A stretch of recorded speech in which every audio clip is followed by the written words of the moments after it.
भारत में mutual fund निवेश अब केवल बड़े शहरों या अमीर निवेशकों तक सीमित नहीं रहा है। हर महीने करोड़ों लोग एसआईपी के जरिए निवेश कर रहे हैं। लाखों नए निवेशक पहली बार म्यूचुअल फंड से जुड़ रहे हैं। पिछले कई महीनों से सिप के जरिए इक्विटी में नेट इनफ्लो यानी शुद्ध निवेश 30,000 करोड़ रुपए के ऊपर बना हुआ है।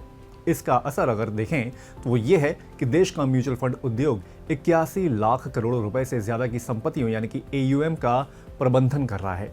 लेकिन इस शानदार वृद्धि के पीछे एक ऐसी तस्वीर भी छिपी है जो बताती है कि निवेश का विस्तार अभी पूरे देश में समान रूप से नहीं हुआ है। म्यूचुअल फंड उद्योग में सिर्फ 5 राज्यों का दबदबा है, जबकि देश के आर्थिक रूप से समृद्ध राज्य गुजरात इस मामले में काफी पीछे है। म्यूचुअल फंड उद्योग संगठन एम्फी के क्या बता रहे हैं आंकड़े, म्यूचुअल फंड निवेश में क्यों पिछड़ रहा है गुजरात, ये सब हम लोग आज जानेंगे। नमस्कार, मैं हूं आपके साथ अभिषेक गुप्ता और आप देखना शुरू कर चुके हैं आर पार।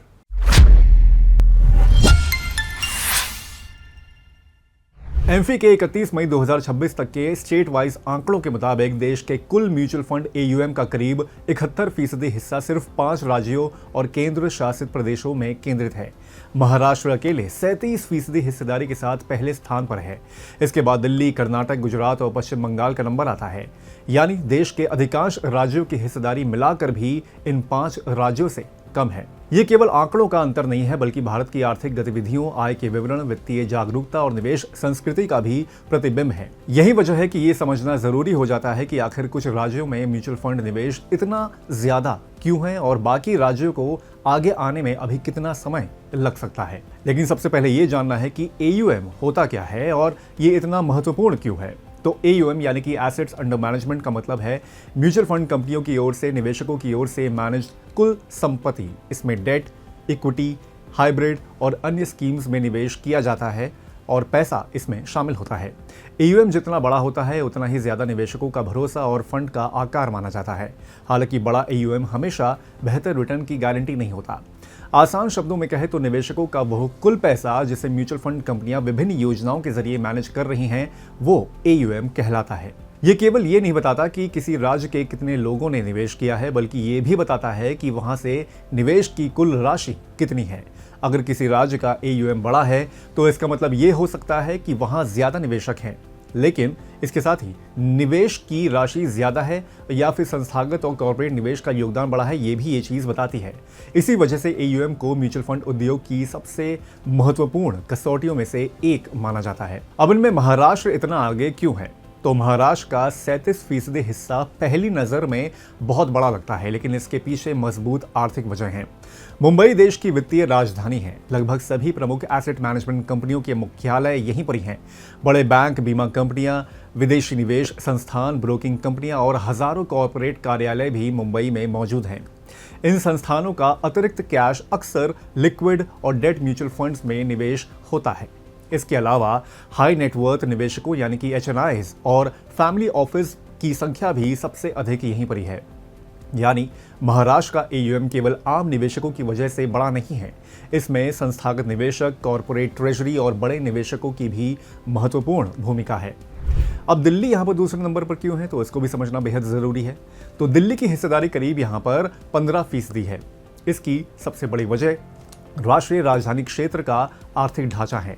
दिल्ली और एनसीआर में बड़ी संख्या में सरकारी संस्थान, सार्वजनिक उपक्रम, बहुराष्ट्रीय कंपनियां, फैमिली ऑफिस और हाई इनकम ग्रुप के निवेशक यहां पर मौजूद हैं। दूसरे राज्यों की तुलना में यहां की आबादी शहरी ज्यादा है, जो म्यूचुअल फंड्स की एबीसीडी को बेहतर तरीके से समझती है। यहाँ भी डेट और लिक्विड फंड्स में निवेश का हिस्सा काफी बड़ा है।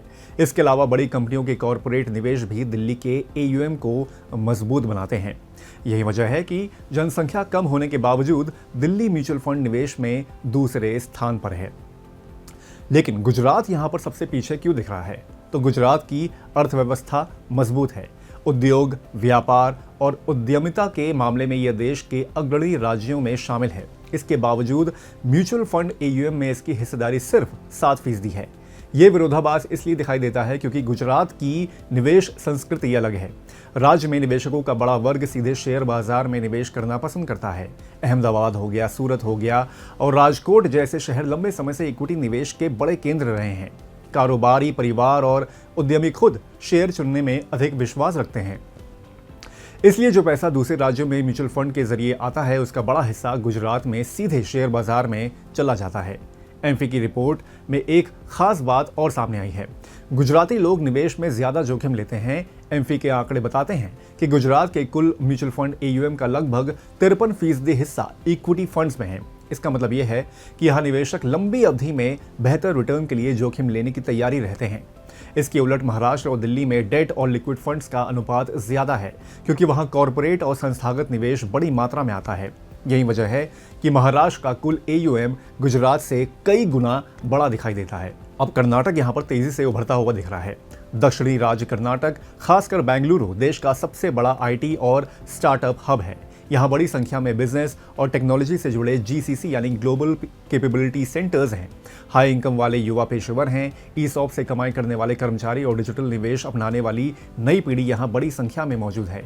यही वजह है कि नियमित एसआईपी निवेश तेजी से बढ़ा है और कर्नाटक देश का तीसरा सबसे बड़ा म्यूचुअल फंड बाजार बन चुका है। वहीं पश्चिम बंगाल की भागीदारी बढ़ती जा रही है। पश्चिम बंगाल में लंबे समय से बचत की मजबूत परंपरा रही है। पहले जहां निवेश का बड़ा हिस्सा बैंक जमा और छोटी बचत योजनाओं में जाता था, वहीं अब धीरे धीरे म्यूचुअल फंड भी निवेशकों की पसंद बन रही है। वित्तीय जागरूकता बढ़ने और डिजिटल प्लेटफॉर्म के विस्तार का असर यहां साफ दिखाई दे रहा है। अब किन राज्यों का इक्विटी में ज्यादा निवेश है, इसे भी समझिए। तो बिहार में 81%, अरुणाचल प्रदेश में 81% और जम्मू कश्मीर में भी 81% निवेश इक्विटी फंड्स में है। इन आंकड़ों से साफ जाहिर होता है कि इन राज्यों में निवेशक मुख्य रूप से इक्विटी फंड्स में ही यहाँ पर निवेश कर रहे हैं, इक्विटी फंड्स को ही यहाँ पर चुन रहे हैं। लेकिन क्या बाकी जो भारत है वो पिछड़ रहा है यहाँ पर? तो ऐसा बिल्कुल भी नहीं है।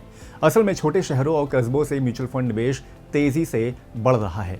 उत्तर प्रदेश हो गया, राजस्थान हो गया, तमिलनाडु हो गया, तेलंगाना, मध्य प्रदेश, केरल, आंध्र प्रदेश और पंजाब जैसे राज्यों का एयूएम लगातार बढ़ रहा है। डिजिटल निवेश, ऑनलाइन केवाईसी और यूपीआई आधारित भुगतान ने निवेश को पहले की तुलना में यहाँ पर कहीं ज्यादा आसान बना दिया है। एमफी के जागरूकता अभियान और म्यूचुअल फंड डिस्ट्रीब्यूटर्स के बढ़ते नेटवर्क का भी असर यहाँ पर दिखाई दे रहा है। लेकिन फिर भी यहाँ पर असमानता क्यों है? तो इस असमानता के पीछे भी कई वजह हैं। बड़े शहरों में आय का स्तर अधिक है, कॉरपोरेट और संस्थागत निवेश वहीं पर केंद्रित हैं, निवेश सलाहकारों का नेटवर्क ज़्यादा मजबूत है, वहीं फाइनेंशियल लिटरेसी रिलेटिवली यहाँ पर थोड़ी सी बेहतर है, हाई नेटवर्थ निवेशकों की संख्या भी यहाँ पर ज़्यादा है। इसके अलावा अगर दूसरे वजहों की बात करें तो डिजिटल निवेश की शुरुआत महानगरों से ही हुई है और इन तमाम वजहों ने मिलकर कुछ राज्यों को म्यूचुअल फंड उद्योग का केंद्र बना दिया है। वहीं आने वाले वर्षों की अगर बात करें तो एक्सपर्ट्स का मानना है कि अगले चरण की ग्रोथ छोटे शहरों से आएगी।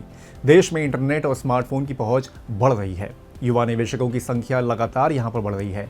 एसआईपी अब केवल महानगरों तक सीमित नहीं रही है।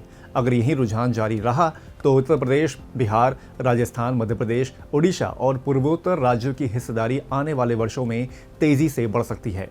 हालांकि नियर फ्यूचर में महाराष्ट्र का दबदबा कम होता नहीं दिखता, क्योंकि वहां रिटेल निवेश के साथ साथ कॉर्पोरेट और संस्थागत निवेश भी लगातार बढ़ रहा है। तो म्यूचुअल फंड उद्योग का तेजी से बढ़ता आकार भारत में निवेश संस्कृति के विस्तार का संकेत है, लेकिन स्टेट वाइज आंकड़े बताते हैं कि इसकी पहुंच अभी भी असमान है। महाराष्ट्र, दिल्ली और कुछ चुनिंदा राज्यों का दबदबा इस बात का प्रमाण है कि जहां आर्थिक गतिविधियां, वित्तीय संस्थान और निवेश जागरूकता अधिक है, वहां निवेश भी ज्यादा केंद्रित है। हालांकि डिजिटल प्लेटफॉर्म, एसआईपी की बढ़ती लोकप्रियता और वित्तीय साक्षरता अभियानों की बदौलत छोटे शहरों और नए राज्यों की भागीदारी लगातार बढ़ रही है। आने वाले वर्षों में यही नए निवेशक म्यूचुअल फंड उद्योग की अगली बड़ी ग्रोथ स्टोरी बन सकते हैं। तो आज के इस आर पार के एपिसोड में बस इतना ही। ये शो कैसा लगा हमें कमेंट करके आप जरूर बताएं। बाकी जल्द होगी आपसे मुलाकात, तब तक के लिए मुझे दीजिए इजाजत। नमस्कार।